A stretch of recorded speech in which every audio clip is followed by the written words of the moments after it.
I am so excited. It is the launch of the very first Welcome to the Table live stream, and I am surrounded by some amazing women.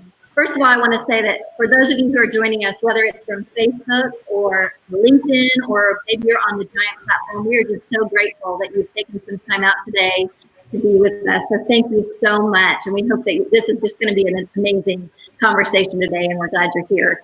So I don't want to waste any time. We only have about 30 minutes, and we know sometimes we can gab a lot, right, girls? So a lot of time for us. So I would love to introduce each of you, but I really want you to introduce yourselves. I want you to tell the folks that are watching something about yourself, whatever it is, whatever you want to tell us. So Maria, let's start with you, and then we'll go to Amy and then Jessica.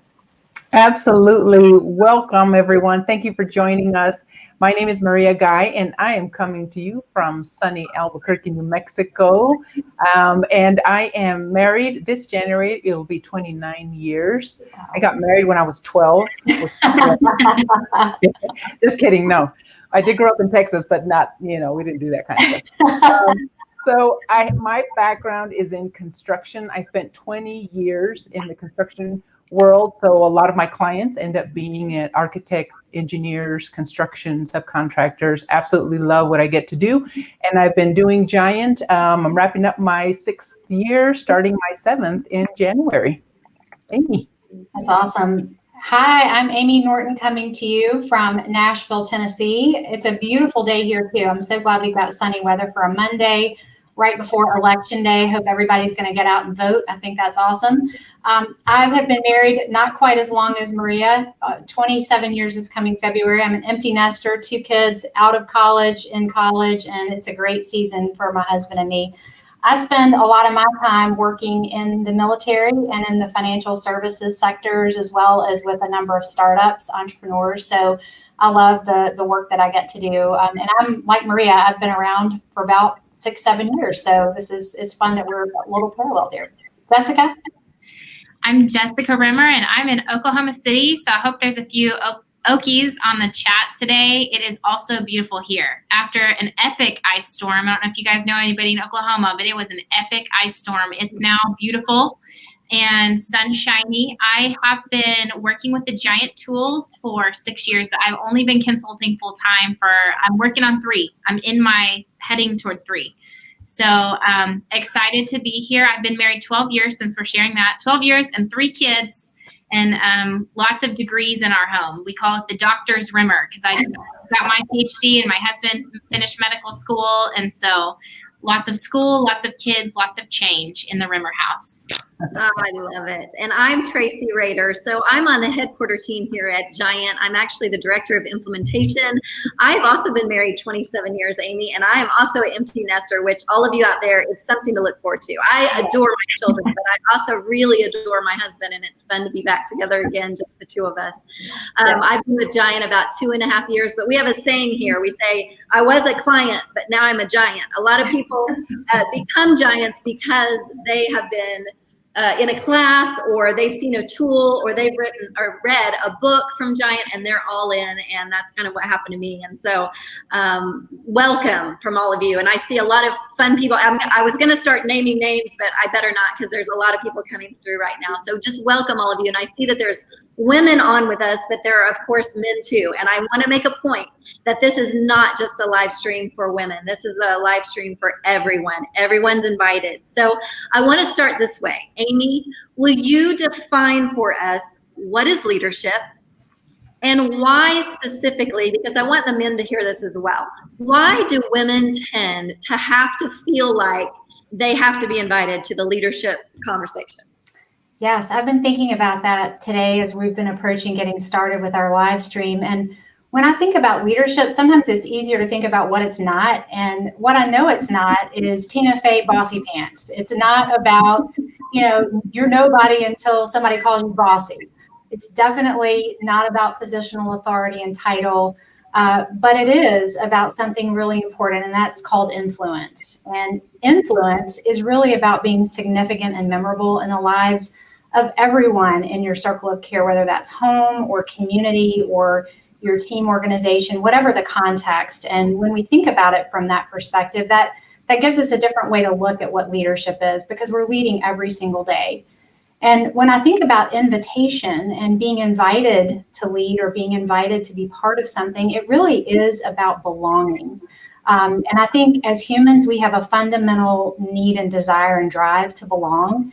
And sometimes I think women have trouble with knowing that they belong, believing that they belong. And we sometimes bulldoze our way in, and that's not helpful. And then sometimes we have a lot of doubt. And in thinking about my own personal, professional understanding of invitation, I know there have been times where I've been extended a disingenuous invitation, bless your heart, yes, you can come, but we don't really want you here. But by and large, I don't know about y'all, I want to hear from you all, but by and large, I think the question of invitation sometimes is in my own head. Maybe it's some kind of insecurity that I have, or something that causes me to think that I don't belong when I really do. But that's kind of what I'm thinking about in terms of this conversation today and getting us started. And I'd love to kick it back to you all. And what does it mean to you? How do you interpret that? Jessica, what are your thoughts? So I think as a creative pioneer, so that's my voice, I often will assume leadership in the space of silence, in the space of no forward progress. I'll often go ahead and go there. So my natural personality leads me into places of leadership, so to speak. Sometimes the bossy pants kind, but what I think inside, even though like outwardly I looked really confident, really able to step into those spaces, I think inside of myself, I was just waiting for someone to tell me to sit down and get back in my place. Yeah. And so I think sometimes there's a dualistic experience. If you have a personality that's like a take charge personality, but then also, to your point about women needing to be invited, or kind of sometimes being the first or the only in a room full of, maybe executives, and you're the only woman. Sometimes that experience makes you go like, do I belong here? I'm going to go ahead and do what I need to do, but do I belong here? And so I definitely have spent a bunch of my leadership time going, who's going to kind of get in my face and maybe shove me out of here, and confirm the fear that I don't really belong. So I think the fear of not belonging is real no matter what. What about you, Maria? I totally can just resonate with everything that you're saying, because oftentimes I'm one to sit back and observe. And really, if there is a void in leadership, then whether I want to or not, I just feel the need to absolutely insert myself and say, okay, that's enough. We need to get this organized here, and someone needs to take charge. But oftentimes, as confident as I am, as competent, track record, there's still this nagging doubt. I don't know if I'm the best person. And of course, usually when I step in there, I want to make sure I do a good job. But I remember an example of one time I had two colleagues and I were tasked with leading an initiative. And my first thought was, well, who's going to lead it? Internally, I'm thinking I should lead it. I know what to do. I know what needs to happen. But I'm not going to push for that. I'm going to wait to be invited. So we're all just kind of hemming and hawing around. And at the end, they were expecting me to lead it the whole time. So I was the only one that was carrying around that doubt and insecurity and hesitancy. But they were like, well, it's obvious, you go ahead and lead. I think I prefer to be invited than to step in. But I think sometimes there are occasions where we can step in, and if we step in as liberators, which is we talk about in Giant, we know how to calibrate high support and high challenge. We fight for the highest possible good. Then people are relieved when we step in, rather than feel like we're taking over territory that didn't belong to us. That makes sense. That sounds a little bit like, maybe mindset would be a good word to add to that. So having the right kind of mindset as you approach being invited or stepping in, how would you add on to that? I think absolutely. I don't think how people experience us or our leadership, I think sometimes we're afraid that we're going to come off too aggressive and too ambitious, which are not bad things, right? These are not bad things. But I think this one situation doesn't define us. It's usually our whole experience that people are having with us that really shape how people feel about us and our leadership. And that's why having a mindset and a standard of leadership is so important, because we can live it day to day. And then when it's time to step into leadership, there's a seat at the table that people are wanting you to come and visit. And sometimes we have to get pushed there. Sometimes there's an invitation. But I think as women, we have the responsibility and the capacity to pull up another chair for someone else and say, come and observe what it looks like and learn. And then when you get confident, then you'll be able to lead the meeting and lead that conversation.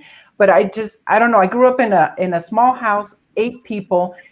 Pulling up a chair there, was a regular thing. And it just pull up a chair and come and sit and come and observe. I think that it could be so helpful. And so that's what we're doing today. We're pulling up a chair for everyone on the live stream, right? To say, come and listen to what it sounds like to be insecure and yet still be able to lead, and how it feels to be confident and lead. But we're all in different places. And even when you get comfortable at one table, you might go to another and start all over again. I am starting from scratch, right? Jessica, you've led teams, you've led people. What are your thoughts? There's something that you said there that I think is really powerful, and it's a myth, I think, that we have to be free of insecurity before we lead. Mm-hmm. Right? Mm-hmm. And I think that that's just a myth. We don't have to be free of insecurity. We have to face it, right? We have to understand what's going on in our self-preservation. But one of the best definitions of courage that I ever heard was doing it afraid, right? Mm-hmm. To be courageous in leadership means I'm going to go ahead and do this afraid. I'm going to go ahead and do this knowing that I could be misunderstood. But to your point, really, we build the reputation of who we are as a leader through the body of work, right? We do that through consistently being who we really are. And that may be misunderstood the first time. It may be uninvited the first time. But I think that if we will keep showing up to the table, and then to your point, Maria, when we have a seat at the table, not forgetting to pull up seats for other people. Mm-hmm. I think it's very easy as a leader to go, okay, I'm going to lead with a scarcity mindset. There's only a place for me. Mm-hmm. And to forget that our influence isn't primarily for ourselves, right? Our influence is really fundamentally for other people. And when we lead like that, we actually create more opportunity, not less opportunity for ourselves. Mm-hmm. I'm thinking of that word, Jessica, scarcity and versus abundance. And having an abundance mindset is so important. And it's also making me think of Carol Dweck's growth mindset concept versus fixed. And I think as leaders, as women, when we come to the table with a growth mindset, with an abundance mindset, bringing others along is a natural outcome of that. So I agree with you. I think that's so important. That's so good. Yeah. So I know that some people watching, they heard us all introduce ourselves. Oh, 27 years married, this many years married, this many kids.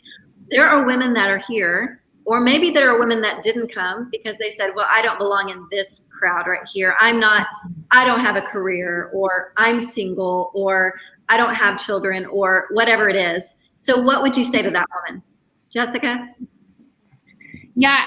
One of the things that I have really been thinking about in this season of time, first of all, to Amy's introduction of leadership, what is leadership?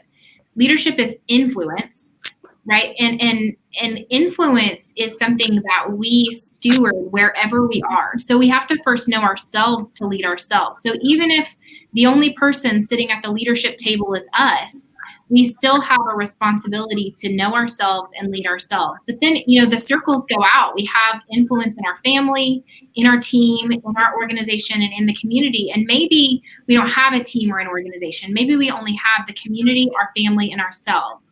Even in that scenario, we still have an opportunity to examine our influence and go, am I taking responsibility for the ways that I can be significant in the lives of the people that I lead, including the one in the mirror?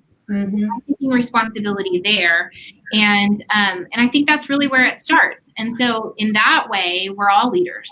In that way, we all have a table to sit at, a table to be responsible for, an influence to steward. because wherever we have influence, we have responsibility to cultivate that influence. What do you think? I agree. I'm thinking of a friend of mine named Nancy. She's probably a decade or so older than I am. She's not married, she's never had kids, and she's an incredibly influential leader. And she is all about raising the bar and raising other people up with her to meet that bar. And she's been a powerful influence in my life because she's been able to help me see potential in myself. I see her validating potential in other people all day long. And it really has nothing to do with what boxes you've checked and really how you call yourself to your responsibilities every day. Mm-hmm. I like what you said, Jessica. I think leadership and influence start at the table, whether it's the kitchen table or the boardroom table, right? And there's a seat at the table, and at a minimum, if you can see, I'm leading myself. Do I trust myself? Do I make commitments that I follow through on? Right? All of those things. When you start there, we always say when you invest in yourself, develop your self-awareness, develop that competence, that confidence. People around you begin to feel the impact of that confidence, of that influence, and it affects our children, and it affects the people that we're doing life with in community. It might be our nieces and nephews, or in some other kind of community context, but also the people that are working around us. You don't have to have a staff, and you don't have to have employees to take on the responsibility of leadership. And I think that's the first shift that we need to make as women and as leaders is I'm leading myself. How good a job am I doing? If I had to rate my boss, me, right? How good am I doing there? And then go out into that family circle, and then the team organization and the community. But if we're waiting to have a staff or to be put in charge of an initiative or a project or something before we exercise those leadership capacities, we're missing out on opportunities. You don't become a leader, when they give you people, you begin to learn how to be a leader before. And then when you are given those responsibilities, whether it's children, employees, a team, or an initiative, you're prepared. And so I think what we do at Giant, the leadership principles that we teach, the concepts are for everyone. For everyone, whether you're a stay-at-home mom or whether you are the CEO of an organization, these skills translate all across because we are around people all the time, and we are having an impact and influence on them as we engage with them. And so being mindful of what's it like to be on the other side of me really is being mindful of what's my leadership look like. And I think it's something that we can all begin to work on, regardless of who we're living with or working with. It's something that people can develop. And so that's the invitation today, right? Is come to the table, come learn what it's like to be a leader, because you're going to need it at some point. You're going to exercise it, and you'll be prepared. Maria, what you just said, I just had an aha. I have to say, on the live stream, I just had an aha from Maria all the time. You said, we build trust with ourselves. If we're just thinking about that self circle, if we're just knowing ourselves to lead ourselves, how's that going? And it made me think about this morning not going to my workout, right? And this is not a dominator statement, right? Like I'm really going, okay, now how do I liberate myself? But the concept of building trust with myself and being able to go, yeah, I can trust myself to set a commitment. Yep, I can trust myself to not eat the cookie after dinner, whatever it may be. It's silly, but the concept of building trust with yourself, building credibility that you can lead yourself really is the core of being able to build healthy influence habits in every circle. So thank you for that. That was so insightful. Just something about that phrasing really helped me. I agree. I was thinking as you were talking, Maria, and then Jessica, to pile on to what you're saying there, that ripple effect notion that if you're good with yourself, if you are being true to yourself, then there is the opportunity for that ripple effect. So if you're not in a believing you belong kind of place to yourself, you're not going to be able to do that for anybody else. So there's a contagious and a good way opportunity that we have. If we'll invite ourselves into our own circle and believe that we belong there, we can do it in every other circle. Yeah, that's so Absolutely. good. So going back to someone's statement, I think it was Maria who said, pull up a seat for someone else. So at Giant, we use visual tools a lot. And I think that's what drew me to Giant, is because I can kind of ingrain these in my memory. And one of them is this tool right here, and I'm going to pull it up. Fighting for the highest possible good in the lives of those they lead. Thinking about, being with you girls today, you ladies, remember back in junior high when it was awful to go to the lunch table because you didn't know if a friend of yours was going to be there, and oh goodness, I might be there alone and have to navigate this all by myself. And back then, immature. I mean, we didn't know each other back then, but I'm sure we were all immature because we were only thinking of ourselves. We weren't looking at the world around us and the other people who were scared to death to go to the table, right? Now we've matured, hopefully, and stepped into our leadership roles. And that's why I love this tool. Maria, do you mind just kind of defining this tool for us, telling us what it is?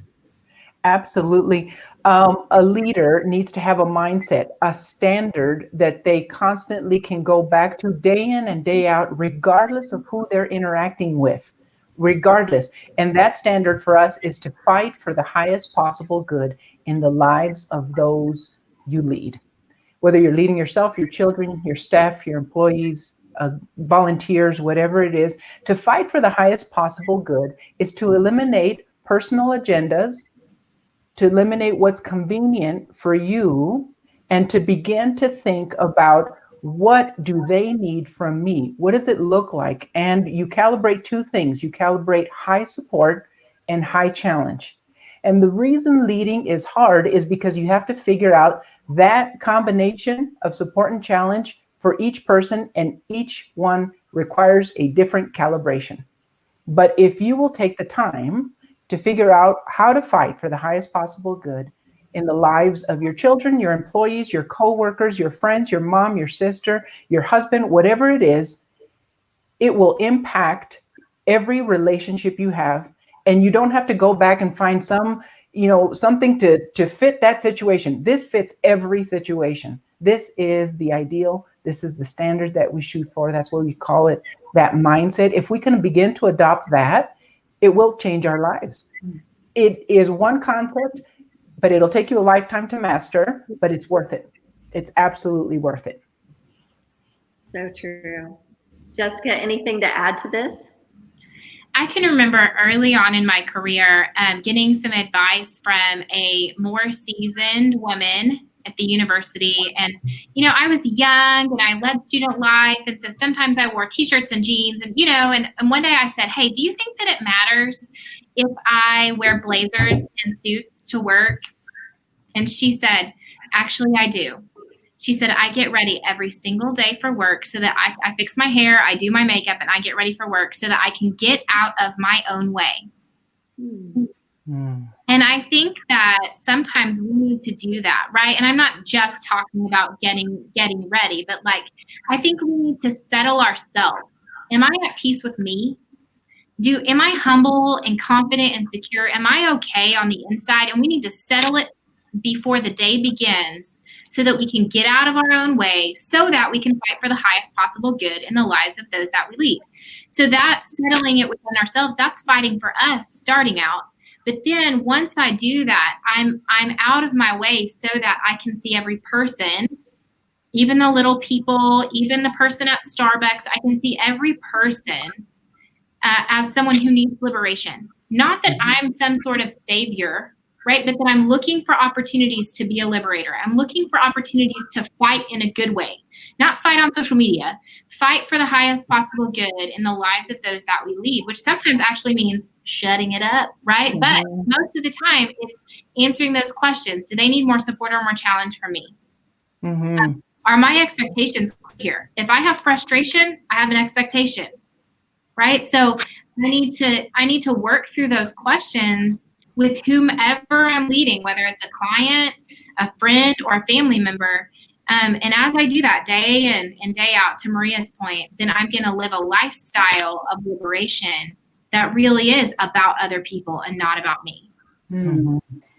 Jessica, something you said is really resonating with me right now, and it's starting with yourself, like fighting for yourself first.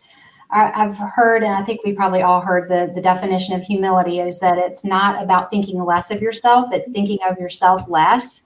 So getting that right first thing out of the day so you can get out of your own way and not come to things with insecurity or arrogance, I think is huge. And then that confidence piece of really knowing what your strengths are, what are you bringing to add value, and not having arrogance about that either. But that is really resonating with me as part of the fighting for the highest possible good in others. You got to start with yourself. Mm-hmm. That's right. Mm-hmm. I just want to remind everybody who's watching, we would love interaction from you. And so if you're a chatter and you like to do that, we would love to hear from you. If you have questions or comments, I know we've got some comments going on the Giant platform. Margaret says, I agree, Jessica. I've worked remotely for many, many years and always get dressed as if I'm going into a formal office. It is a mindset you're establishing for yourself. And then Andrea says, Jessica said, trust myself. Do I follow through on my commitments to myself? And so we're not talking about some selfish, put yourself first type of mindset. That's not it at all. But leaders go first in the hard stuff, right? Leaders go first when it comes to, we can't challenge someone else on something that we're not doing ourselves. Mm-hmm. Mm-hmm. So, yeah. That's Okay. so good.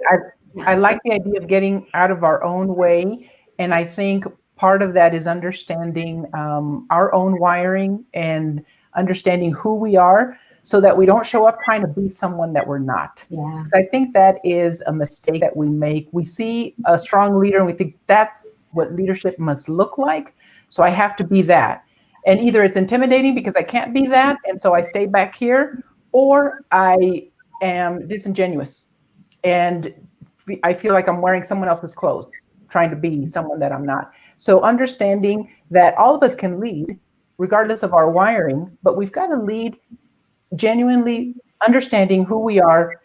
And in that process, we get out of our own way and we can confidently lead.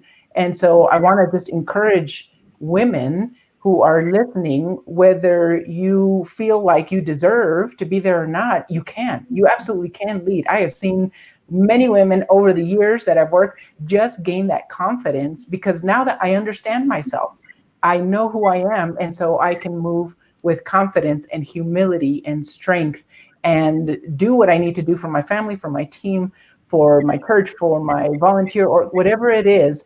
And it's beautiful to see because people are attracted to that confidence, that humility. We do have one question coming in from Mandy. She says, you all seem like very confident women. I don't feel like I'm competent enough to lead anyone. How do I grow my confidence? That is such a good question, Mandy. And I'm a recovering insecure person. That would have been my middle name if you had met me a number of years ago. And I have to practice every day remembering and believing that I belong. And so I think the very first step of developing confidence is just choosing to believe. I saw a meme or something the other day in social media that says, choose your hard. You can choose to be fit physically, you can choose to be unfit, but either choice is hard. And so I think we have to know that it's going to be hard to develop confidence and that humble, confident, secure feeling, but it actually is a choice. So you can either sit and be insecure and unconfident or choose to practice in very small ways developing that. That's what's helped me, having come from that really insecure place. Amy, if I can pile on, I'll say I don't know if we have the self-preservation tool, Tracy, where we could pull it up, but I think for me, that tool, the breaking through the walls of self-preservation and figuring out what am I trying to hide, what am I afraid of losing, and what am I trying to prove and to whom, what I found was that there were themes to those things for me that would trigger my insecurity or would drive my insecurity. So this probably sounds kind of hard, but I got gut level with myself and was like, okay, what is it? What am I trying to prove? And there were two things. I'm just going to tell you guys on the live stream and hopefully this gets deleted. There were two things. I was trying to prove that I was the smartest person in the room. And then I was trying to prove that I was likable because the insecurity was you're not smart enough and people don't like you, right? Like those were the two things that I was feeling in any given space. not all the time everywhere, right? I would call my mom, and my mom likes me and thinks I'm smart. But in any other place, I needed to kind of wrestle down those patterns of thinking in order to be able to move past them. And I feel like I have. And that has really helped me, because now I can see them coming and go, that's not true. I already dealt with you, little lies that are going to threaten me. And that was a really, really helpful exercise over time. Mm-hmm. That's really good. I want to bring that tool in next week, because I want us to really go through it and really dissect it, because it's such a good one. Yeah. And we are kind of running out of time, and I hate that. Maria, did you have a last word or some words? I think to wrap up what Amy and Jessica were saying, it's really stopping to think, what does support and challenge look like for me? Because if I'm constantly challenging myself, putting myself down to an unhealthy degree, right? It's just challenge. I never bring any support. I never think about, how can I take care of myself? What can I do? What am I doing well? And challenging yourself to the point where you identify what it is, you call it out, and you say, you're not taking confidence away from me, again, as Jessica described, but be a liberator for yourself first. And then you will be able to develop that confidence that you're talking about, that Amy was describing. And it's a process. It is a long process, and you'll want to go back to these tendencies, but now you can recognize them. And that's the best part. It's like, okay, I can recognize what's going on. I get through it a lot faster, and I keep moving forward. That's so good. Well, ladies, I could sit here and talk forever. I can't believe how fast 30 minutes just went. I know there's a lot of chat going on in the chat right now. And so for those of you listening, and those of you especially on the Giant platform, keep the chats going. We're going to keep that open even after we kind of shut down this. But for those of you on LinkedIn and Facebook, I wanted to let you know that we have a gift for you, and it's the platform, the Giant platform. If you just go to giant.tv, and if you know one of these ladies, put a / behind it and their name. So if you know Jessica, or you're drawn to want to know more about Jessica, giant.tv/Jessica Rimmer, or giant.tv/Maria Guy, or giant.tv/Amy Norton. And what happens when you do that is you get this amazing mini series, episodes, pathways, resources from the Giant platform that can help with some of these things that we're talking about: self-awareness, and how do I gain confidence and yet be humble as a leader?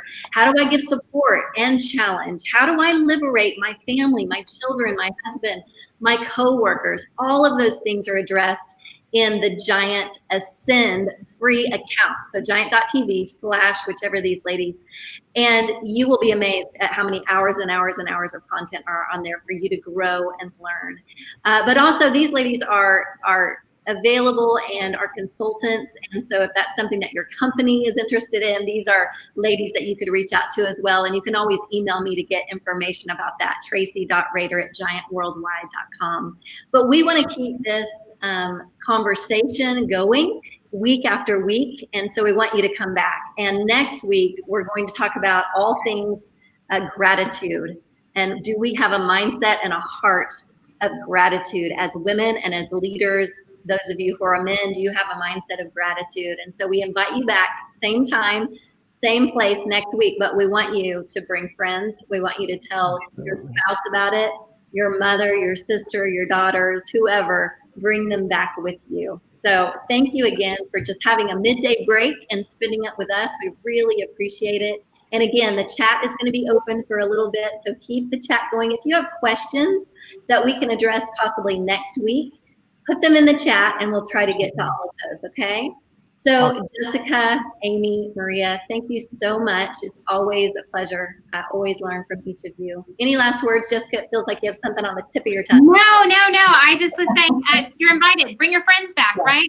Yes, that's right. You can watch us on the platform if you'd rather Facebook Live or Instagram Live. Those are both where we're at as well this time. So thank you all. We'll see you next week, same time, same place. Bye, you all. Next week. Bye-bye.